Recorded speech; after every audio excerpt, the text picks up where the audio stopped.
Assalamualaikum warahmatullahi wabarakatuh. Halo teman-teman, selamat datang di channel kesayangan umat manusia di seluruh dunia. Semoga teman-teman semua dalam keadaan sehat dan dilancarkan segala urusan masing-masing ya. Bagi teman-teman semua yang berada di perantauan baik di dalam negeri maupun yang di luar negeri, tetap semangat, selalu ingat tujuan awal kita merantau itu apa. Kali ini saya mau sedikit membahas mengenai sejarah ya, Jenderal Ahmad Yani ya. Langsung saja kita cari tahu infonya. Cus.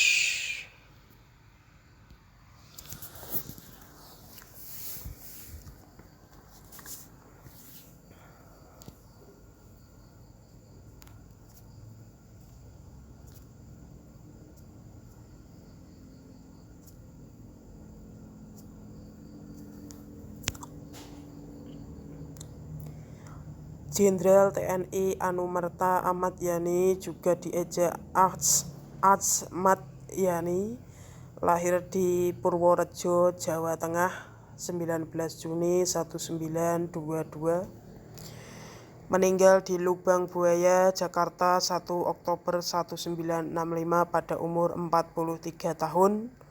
Adalah Komandan Tentara Nasional Indonesia Angkatan Darat dan dibunuh oleh anggota Gerakan 30 September saat mencoba untuk menculik dia dari rumahnya.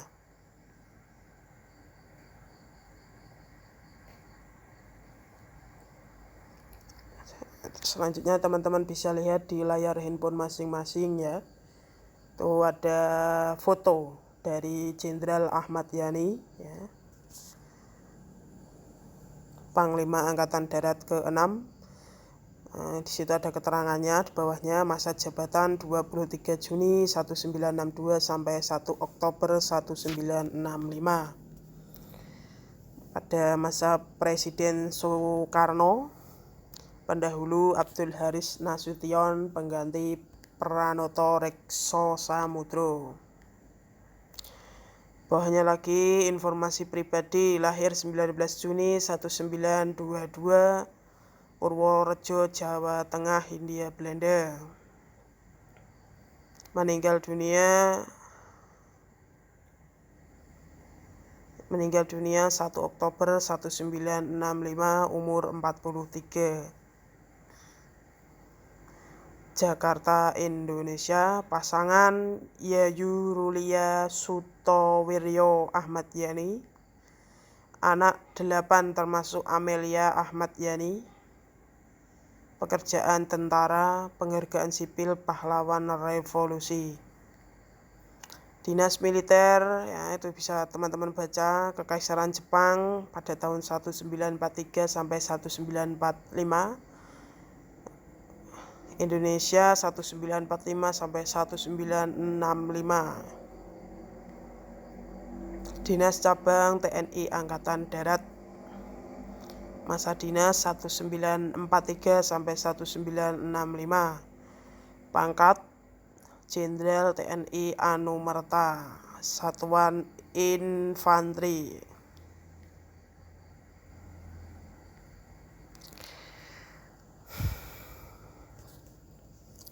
Selanjutnya akhir hayat ya, akhir usia. Teman-teman bisa lihat itu ada foto plak menandai tempat ketika Jenderal Ahmad Yani jatuh setelah ditembak ya, oleh anggota Gerakan 30 September. Mantan rumahnya sekarang menjadi museum. Perhatikan lubang peluru di pintu.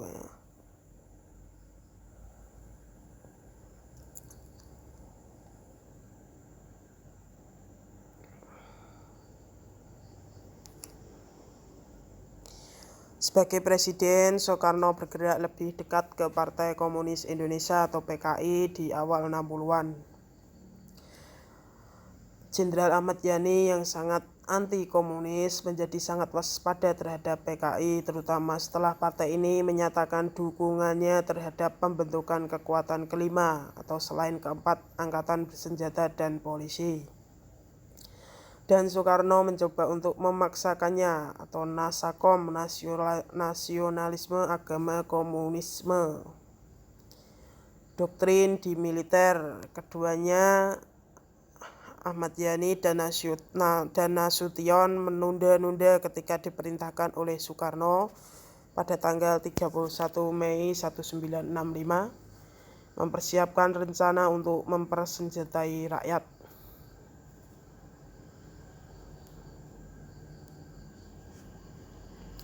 Pada dini hari 1 Oktober 1965, Gerakan 30 September mencoba untuk menculik 7 anggota staf umum Angkatan Darat. Sebuah tim dari sekitar 200 orang mengepung rumah Ahmad Yani di Jalan Latuhahari nomor 6 di pinggiran Jakarta Menteng, Jakarta Pusat. Biasanya Ahmad Yani memiliki 11 tentara menjaga rumahnya. Istrinya kemudian melaporkan bahwa seminggu sebelumnya tambahan 6 orang ditugaskan kepadanya. Orang-orang ini berasal dari Komando Kolonel Latif yang diketahui Yani adalah salah satu komplotan utama dalam Gerakan 30 September. Menurut istri Yani, orang-orang tambahan tersebut tidak muncul untuk bertugas pada malam itu. Yani dan anak-anaknya sedang tidur di rumahnya, sementara istrinya keluar merayakan ulang tahunnya bersama sekelompok teman-teman dan kerabat. Dia kemudian menceritakan bahwa saat ia pergi dari rumah sekitar pukul 23.00, ia melihat seseorang duduk di seberang jalan seakan menjaga rumah di bawah pengawas. Dia tidak berpikir apa-apa pada saat itu, tetapi setelah peristiwa pagi itu ia bertanya-tanya berbeda. Juga dari sekitar jam 9 pada malam 30 September ada sejumlah panggilan telepon ke rumah pada interval. Yang ketika menjawab akan bertemu dengan keheningan atau suara akan bertanya apa waktu itu. Panggilan terus sampai sekitar 1.00 dan Jenderal Ahmad Yani mengatakan dia memiliki firasat sesuatu yang salah malam itu. Ahmad Yani menghabiskan malam dengan beberapa pertemuan. Pukul 7 malam ia menerima seorang kolonel dari KOTI, Komando Operasi Tertinggi, Jenderal Basuki Rahmat, Komandan Divisi di Jawa Timur, kemudian tiba dari markasnya di Surabaya. Basuki datang ke Jakarta untuk melaporkan kepada Ahmad Yani pada keprihatinan tentang meningkatnya aktivitas komunis di Jawa Timur. Memuji laporannya, Ahmad Yani memintanya untuk menemaninya ke pertemuan keesokan harinya dengan Presiden untuk menyampaikan laporannya.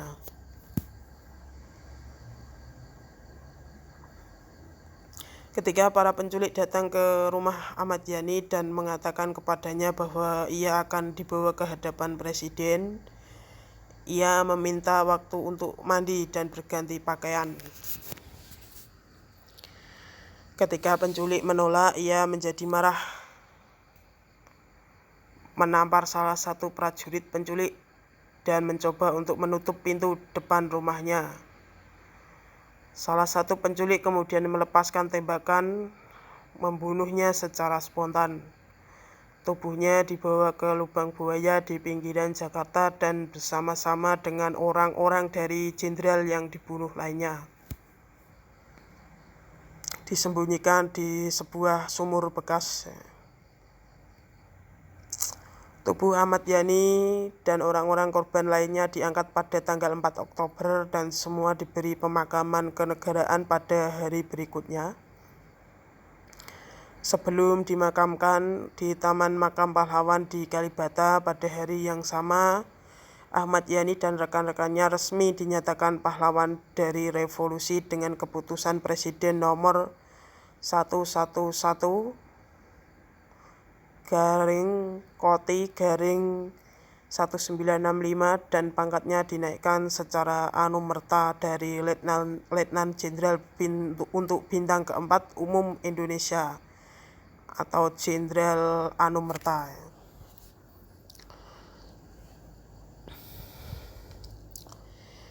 Ibu Yani dan anak-anaknya pindah dari rumah setelah kematian Ahmad Yani. Ibu Yani membantu membuat bekas rumah mereka ke museum publik yang berdiri sebagian besar seperti itu pada Oktober 1965, termasuk lubang peluru di pintu dan dinding, dan dengan perabot rumah itu waktu itu ya. Saat ini banyak kota di Indonesia memiliki jalan dengan nama Jenderal Ahmad Yani. Selain itu, namanya diabadikan untuk Bandar Udara Internasional Ahmad Yani di Semarang. Nama besar Jenderal Ahmad Yani juga digunakan sebagai nama 2 buah universitas di Indonesia, yaitu Universitas Jenderal Ahmad Yani yang berada di Cimahi, Universitas Jenderal Ahmad Yani Yogyakarta yang berada di Yogyakarta, dan sebuah sekolah tinggi dengan nama Sekolah Tinggi Kesehatan Jenderal Ahmad Yani Cimahi di Cimahi. Ketiga perguruan tinggi tersebut berada di bawah naungan Yayasan Kartika Eka Paksi yang merupakan yayasan yang dimiliki TNI Angkatan Darat, di mana beliau mengabdi. Itu tadi sekilas penjelasan mengenai sejarah Jenderal Ahmad Yani. Semoga video singkat dan sederhana dari saya dapat bermanfaat bagi teman-teman semuanya, bagi para penonton semuanya, bagi para family subscriber dimanapun berada. Apabila ada salah kata, salah penulisan maupun salah dalam video, saya selaku Joko Anadisa mohon maaf yang sebesar-besarnya. Akhir kata wabillahi taufik wal hidayah. Wassalamualaikum warahmatullahi wabarakatuh. Sampai bertemu di video selanjutnya teman-teman.